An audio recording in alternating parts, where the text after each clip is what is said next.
Here's my day so far. Loaded into a match on Rio.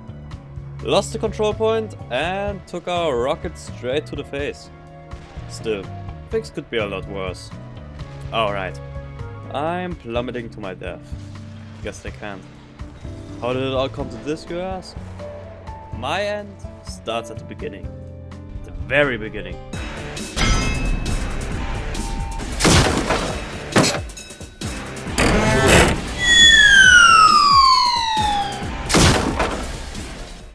Hello and welcome to the now known Rio, or as it was called before, canned bread. And no, I didn't start off making this map. This map was originally made by somebody named Fault, and he did a pretty good first design. As you can see by the background footage right now, it's a basic open layout with a view of, well, the ocean. The basic premise of the map was an pretty vertical and spacious map for rocket jumping and sticky jumping, but also with tight corridors so pyros can actually do something. The original map layout design for the point was originally inspired by an Overwatch map just fitted into TF2. In the later versions of the map that I will show, that has been changed so we can remove the connection to Overwatch as a whole. Over the time where Fault made the map, he made small improvements like reducing the size of the map as a whole, since in the first early versions the map was very oversized and it took a long time to get to the main control point in the first place, which slowed down some matches and made it less fun to actually play on. The map was coming along well. People seemed to enjoy the basic gameplay of it, and there weren't that many complaints in the first place. But then, for some reason, everything stopped. And it stopped like that for a while.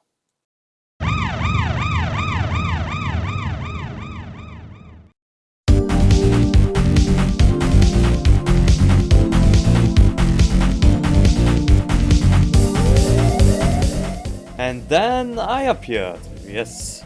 This is around the time when I didn't know what the hell I was doing with mapping and anything like that.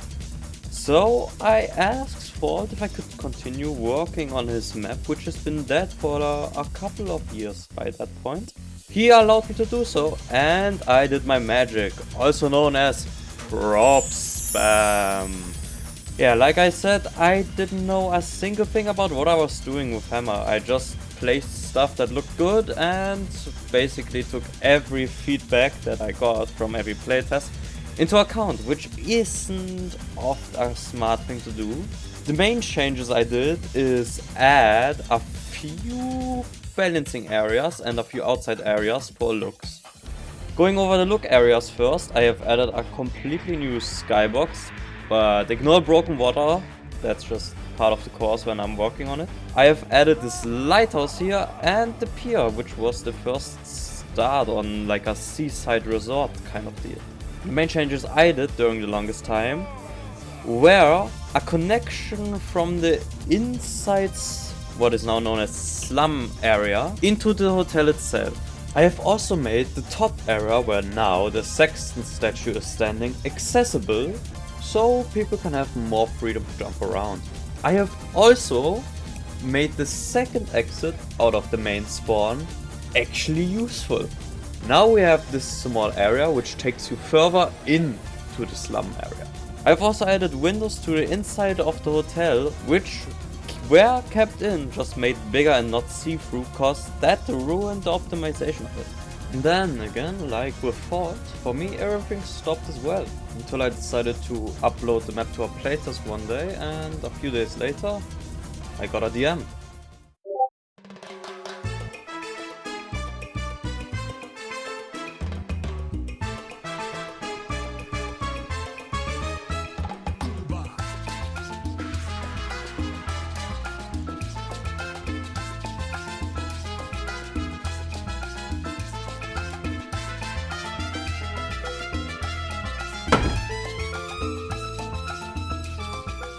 Alright, time for the one thing everybody clicked on this video for. The time Rio was in tropic crisis. Well, first off, I am proud to say that I even was in a big project like that to begin with, even when I didn't even know what I was doing. And I have to say, I am thankful. Without the help of Tropic Crisis, Rio would never have gotten to anything close to what it is now.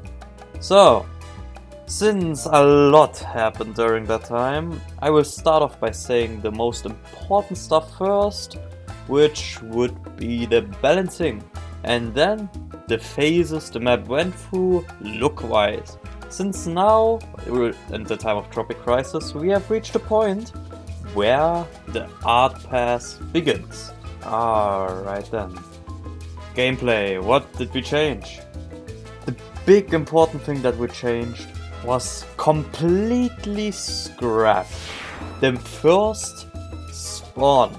We made a completely new one. I have a lot of work in progress images that I will show in the background as I talk over it, but just know that was my early design, which was horrible, of course. Then, through the help from Fault, as always, we have gotten a very good first design, and I took the base and improved on top of it, and using that, the matches became more fun for everybody to play on. Now, instead of having one forward spawn, where you go straight on and either choose the top or bottom path, now the spawn is situated in the middle. Now you can go behind spawn to go lower, or go straight to go to the main point above ground. We have also added a small flank area that connects the bottom area to the top area, and we have made the 1 second exit of spawn now usable as a small shortcut to some health and ammo, which helped a lot with flanking scouts and general survivability of people trying to get around spawn. And that was really it, gameplay and balancing wise. Now we come to the fun bit, the art pass.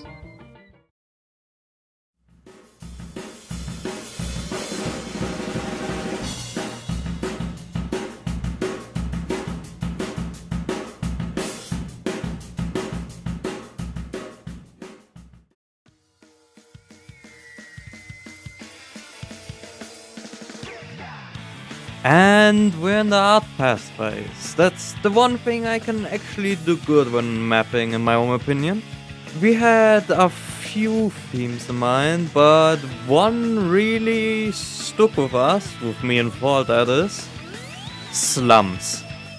We were already informed that in the Tropic Crisis project there would be another slums map, but we decided to give it a shot as well. We took inspiration from the main slums that were like near Rio de Janeiro. So obviously the name and all of that will make sense in the future. But for now, the placeholder name that we have decided for the map was Slumdog. Our main idea was to make the entire map a complete slum. There was no plan to make it a hotel in the beginning.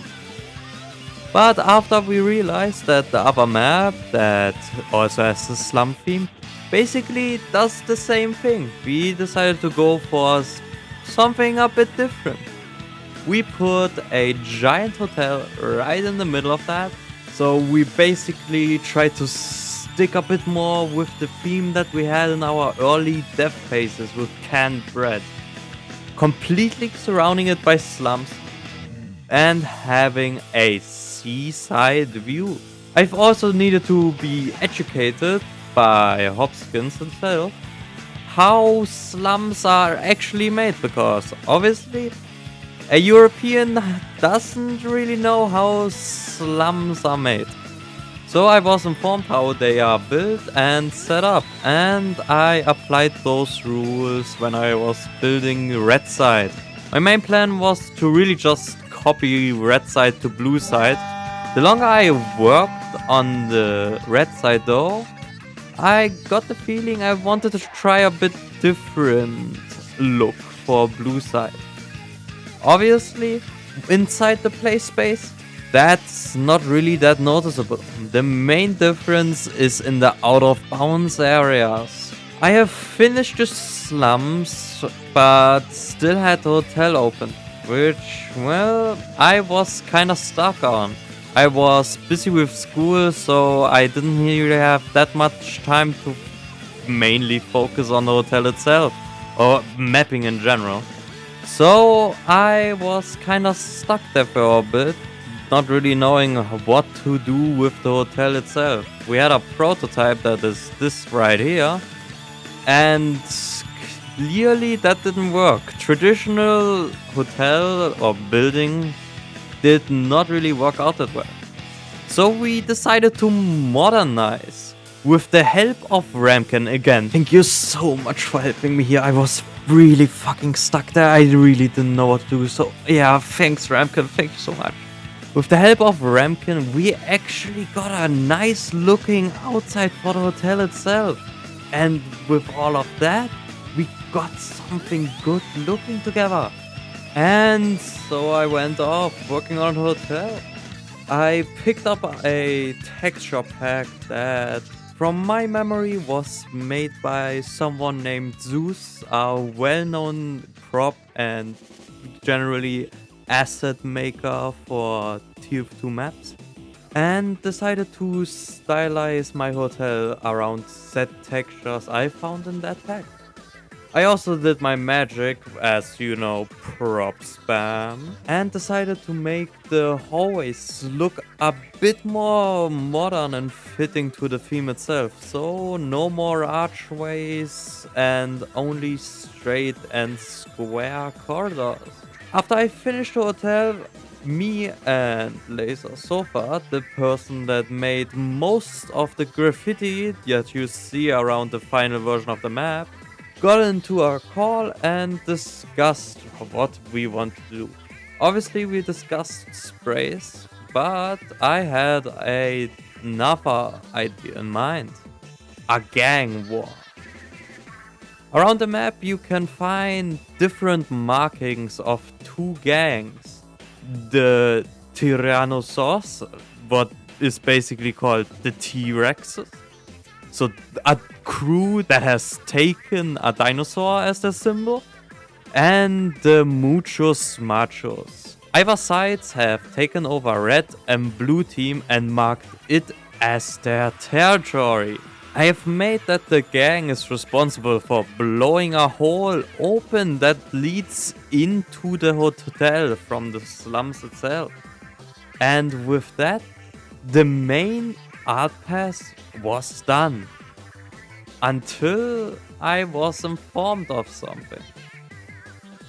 I wasn't aware at this point that Fault had modeled his point after the Overwatch map. Obviously, after I got informed by that, I started to see the connections, and Hopkins didn't like that.